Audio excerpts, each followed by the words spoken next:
There's nowhere to go. And light air here. All this is what thing us.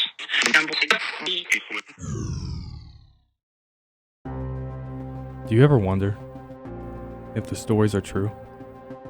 The ones about ghosts or things that lurk in the night? Those who are trying to interact with us, communicate with us. Well, what if those stories are true? What if we're just not listening well enough? What if there's something in our midst?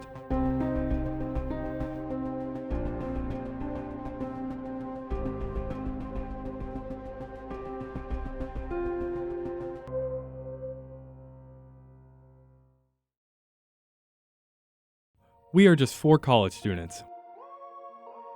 We have no experience in investigating the paranormal, but what we do have is curiosity.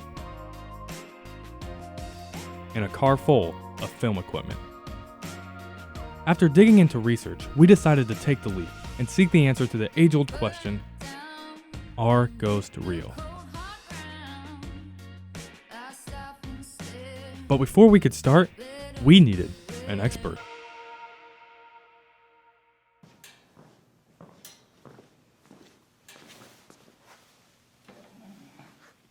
My name is Lee Wagner. I am the founder of Central Illinois Paranormal. How long have you been dealing with the paranormal? Since probably 1996. That's when I really piqued my interest and got involved with research. Do you have a purpose or a goal that you always work towards? Like most other groups, always we try to discover proof of the paranormal. Like anybody else, we do seek truth and indisputable evidence. What do you believe about paranormal activity and why? It's very broad. Like I say, I am more skeptic than anything. I am the type of person, I really have to have that experience. But I do believe something exists. In order to get our feet wet, Lee took us through a crash course on paranormal investigations. Our first assignment, learning how to use the equipment. All right, Lee, so could you show me a little bit of what your equipment is and what you kind of do? Yeah, absolutely. I'll start with the smaller stuff, right. Stuff that we use out in the field primarily. When it comes to paranormal investigations, one of our main focus is communication. Okay.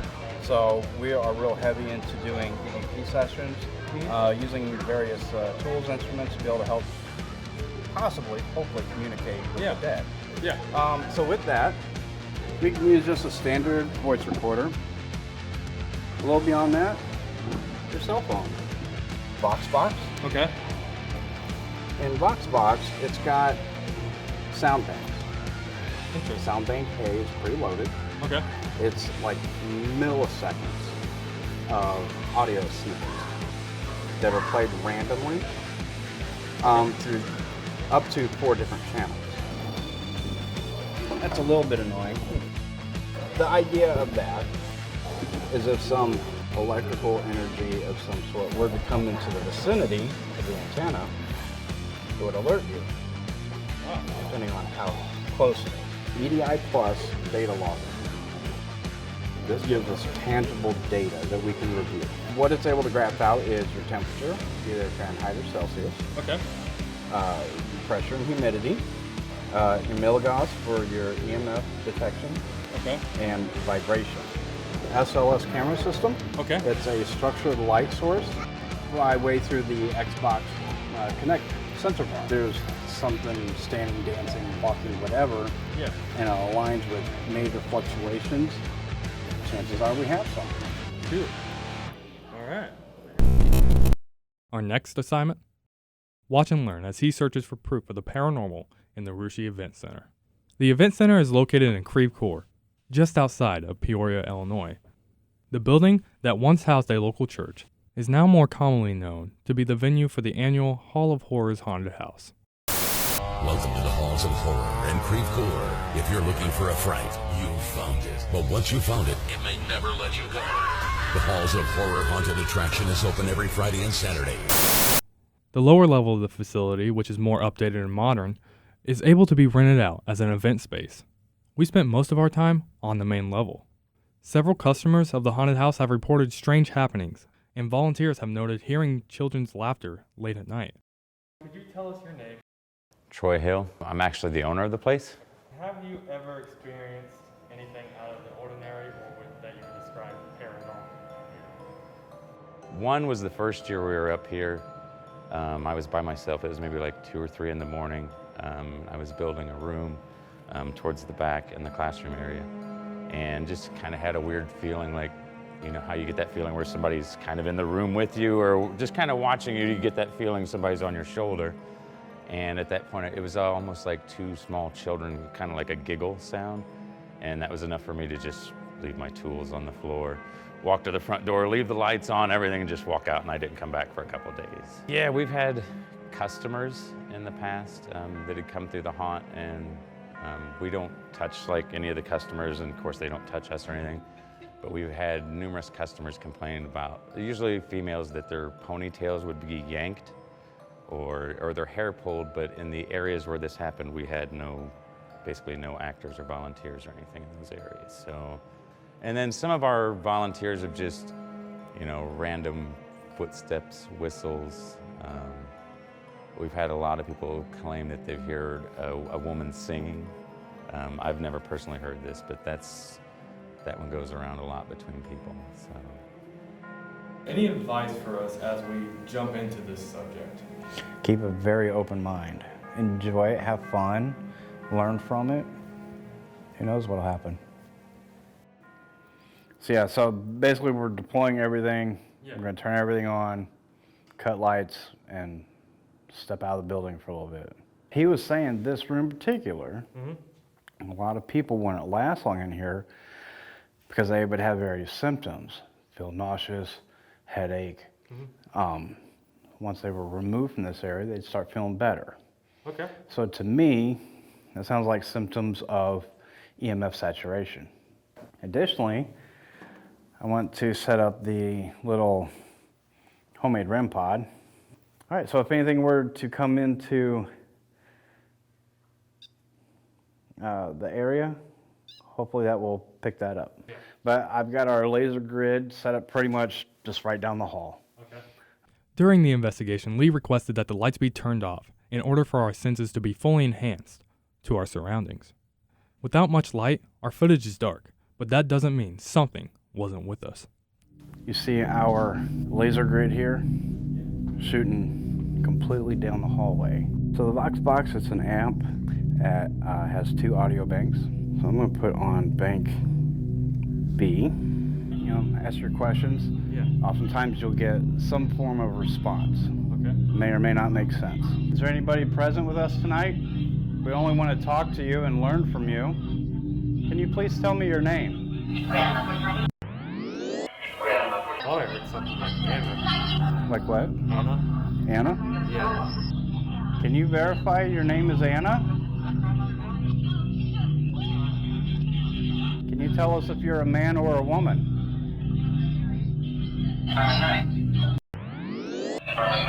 I'm a knight. Let's set up the SLS about there. I want to kind of focus on the confessional doors. Preston, you want to sit in one with the door shut for a little bit? Oh shoot. So how does this work? I've never confessed before. I haven't either.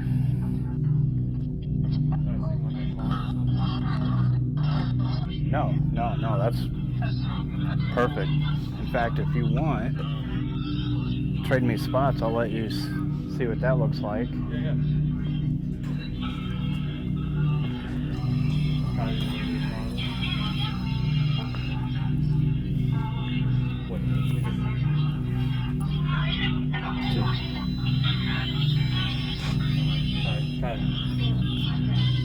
Cut.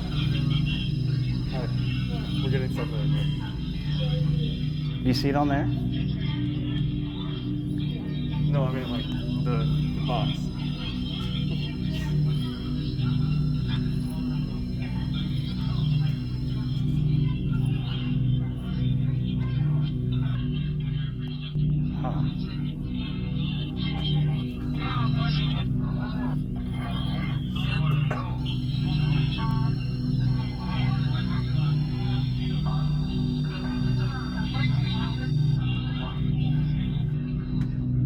I invite you to talk to my friend Preston over here. Can you let him know your name?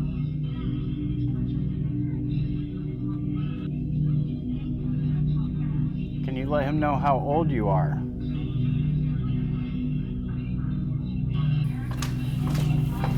This is a weird question, but could you say my name?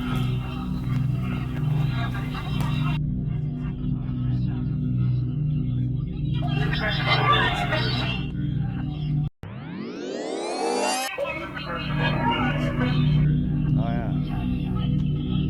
Well, explain just kind of like what just happened. We came here from 2 hours away. We investigated, and at first, honestly, I did not think we were going to get anything. You always, like Lee said, expect nothing to happen. So we went through it. The Vox box probably creeped me out the most. I swore I heard a name in there when they said, did you hear it? I felt like they were saying your name a few times. Okay, thanks for telling me that. That'll keep me up at night. Like, yeah, what did you kind of think of the whole situation? What did I think? Crazy. That if I had one word for it, it would probably be crazy. Yeah. Now, it was time for us to start seeking the answers for ourselves. Our first stop was Starved Rock State Park in Utica, Illinois. Starved Rock gets its name from an alleged incident in 1769. According to the legend, the massacre that claimed the lives of many Illinois Indians took place at the base of what is now known as Starved Rock. While this could possibly be the reason for the suspected haunting, today we are investigating a different case. In March of 1960, Mildred Lindquist, Lillian O'Wedding, and Francis Murphy were murdered by the dishwasher at Starved Rock State Park. His name, Chester Wegner. Wegner, who was 21 at the time, was found guilty of killing the women in 1961 and was sentenced to life in prison. As of February of 2020, he was released on parole at 80 years old.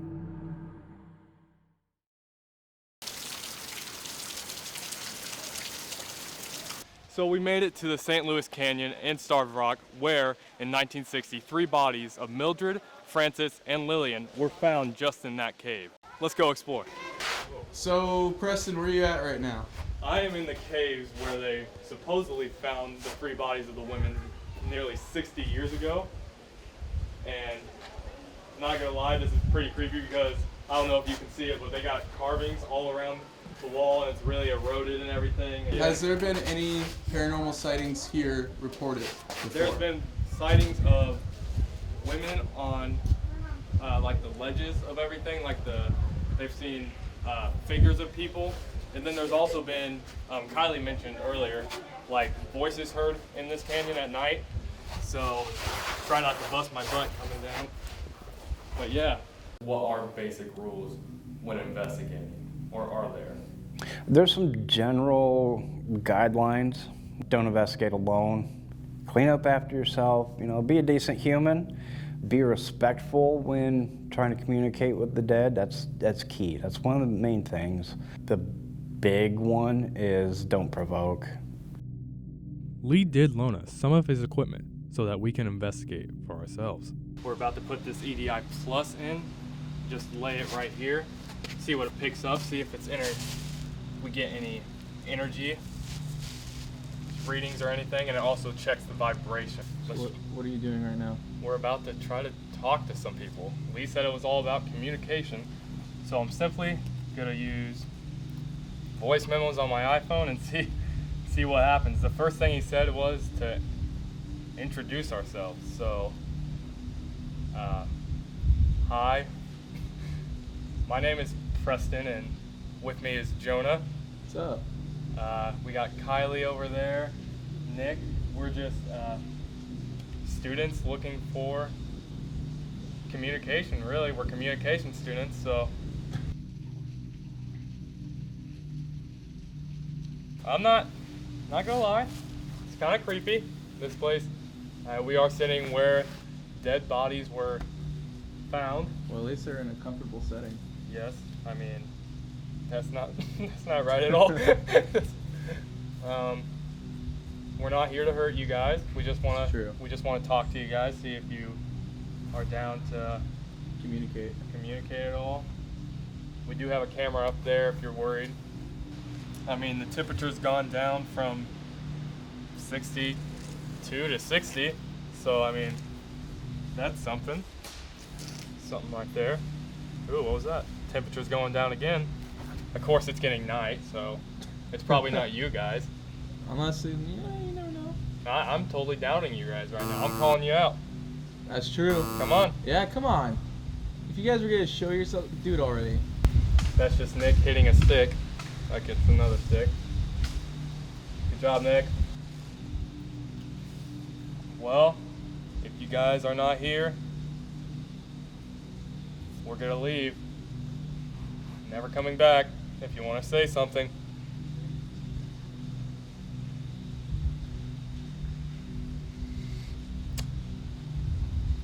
That's beautiful. They're pretty lame. I'm calling you out, guys. It's alright. It's alright, we're cutting the cameras. Cutting it. 5, 4, 3, 2, 1. For our final mission, we were left to our own devices and traveled to Munger Road, a site of some pretty ghastly stories. Munger Road runs north to south for 4 miles through the neighborhoods of Bartlett and Wayne in DuPage, Illinois. Noted in the 2011 film Munger Road, the railroad crossing is said to be a hub of supernatural activity. We are right now on a road that's been haunted for years. Everybody has a story about Munger Road. I heard that a little girl was murdered out here. Legend states that a school bus full of children was hit by a train after being stalled on the tracks.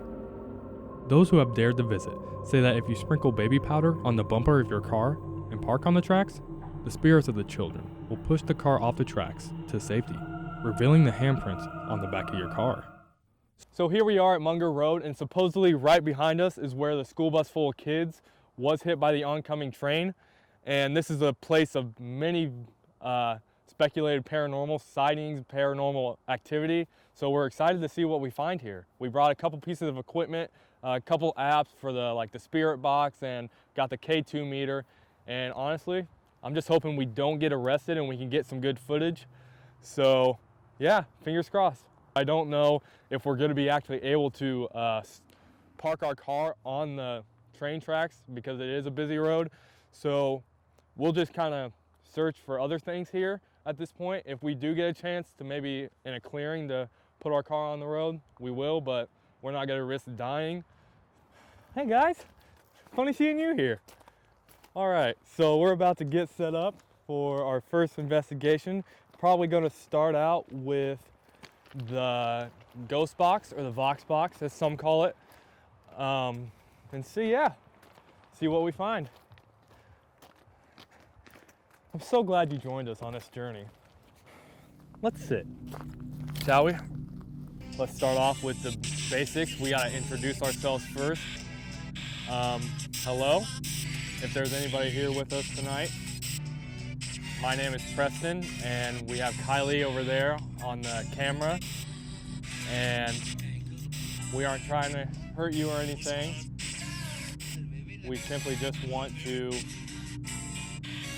be here and talk to you guys, communicate with you guys. If there's anybody with us, could you tell us your name, please?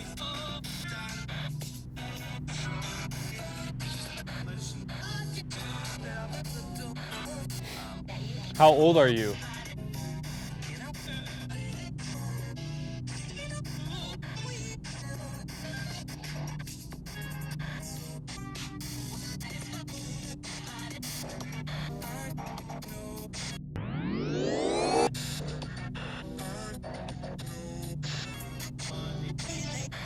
I did hear like an I don't know kind of come through there. We're gonna go to the other app now, which tells us what words they might be saying. We just want to know why you may be here. Weekly. Are you saying that you guys are here weekly?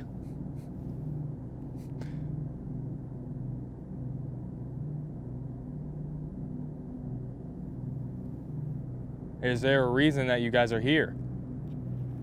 Why do you guys push cars upon the railroad tracks or off the railroad tracks? Each. What does each mean? husband. Each husband. Weekly each husband. I don't know if that doesn't ring a bell in any of the stories. Praise. We are not going to praise you if that's what you're asking. I only praise Jesus. I'm sorry if that disappoints you a little bit. Setting up. Hi. Oh. That's kind of weird.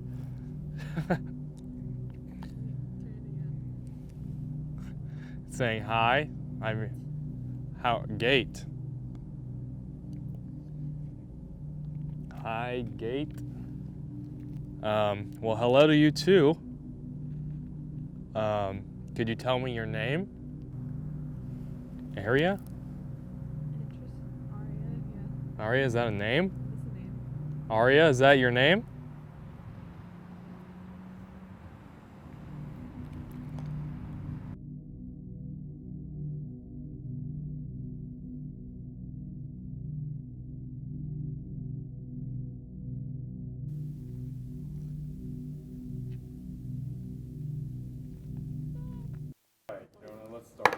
Here we go. Check 1, 2, 3. Testing 1, 2, 3.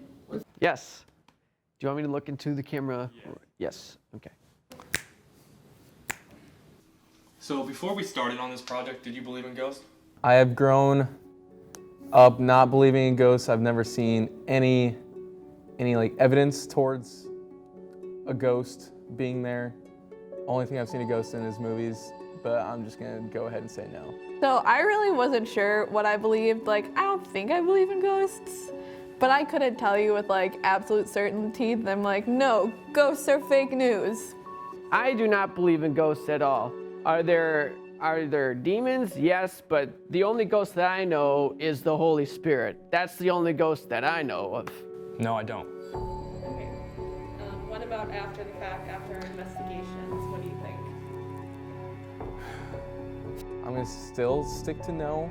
It's spooky being there for sure, but I just can't really get to it, to believing in ghosts. I still am not sure. Like, the stuff that went down in Peoria, that was weird, man. Like, the tripwire and all that stuff, like, that freaked me out. I don't believe in ghosts at all. No way. No way, Jose. I haven't changed one bit. There was definitely creepy parts that I did not expect to happen. I don't know. There's some creepy stuff out there, for sure, and I don't know how to explain it. I think it's a little unexplainable. There might be something out there, but I still don't know. So what do you think? Are the stories true? Are there really things lurking in the night? We've shown you our story, but maybe it's time for you to write your own. Seek your own adventure. Because until we start searching for the answers, we never truly know what's in our midst. It wasn't even midnight yet. Yeah, I really have to pee, so that's not helping at all. The camera was very excited to learn that. Oh, wait, hang on a second. Here's Mr. Boomstick, if you don't know. Here it is. For reference, this is it. My trusty boom mic operator. We went into that waterfall together. And, Thick and thin. Yeah. Got my shoes a little dirty, but Yeah, whatever, it's part of the journey. Remember, kids, always set your white down. I gotta go pee. I gotta go pee.